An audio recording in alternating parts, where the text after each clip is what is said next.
From the medical examinations done the night and following day, the investigation proceeded to a point where 47 witnesses have either been interviewed or had sworn statements taken from them.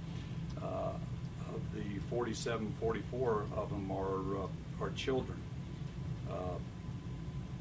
5 were ultimately subpoenaed, including the parents who had the party, the daughter, and 2 of the witnesses.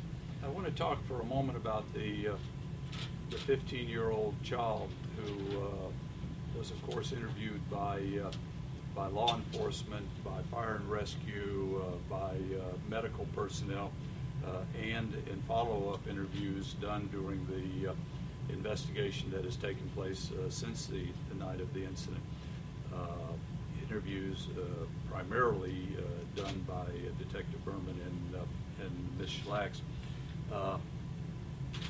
I think because of what we do know to have been significant alcohol consumption, it is very difficult to resurrect exactly what happened through examinations of the child. We do believe that the child suffered a traumatic event, and we believe that the child has been honest and sincere with all of us in law enforcement since the night of the incident, which really brings us to another point, and that is the question of the appropriateness of these parties and the consumption of alcohol by teenagers. As I hope you know, that is an issue that has been a very high priority in the state attorney's office. We have consistently tried to investigate and prosecute underage drinking, including the sale of alcohol to minors by any establishment or the serving of alcohol to minors.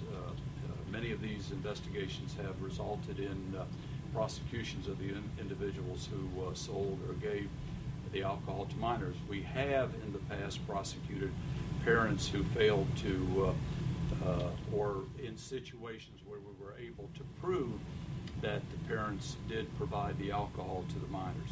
We were unable to do that in this case. We know that the party occurred. We know that a significant amount of alcohol was consumed, but we were unable to determine evidence that the parents who were present supplied alcohol.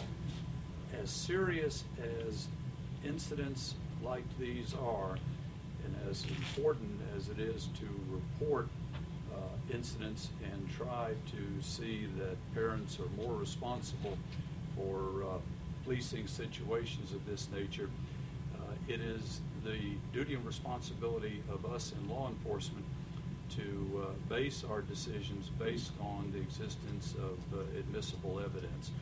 And at this time, there is not the existence of admissible evidence that would allow the prosecution of any kind at this time, including prosecution of adults who may have wrongly allowed the consumption of alcohol.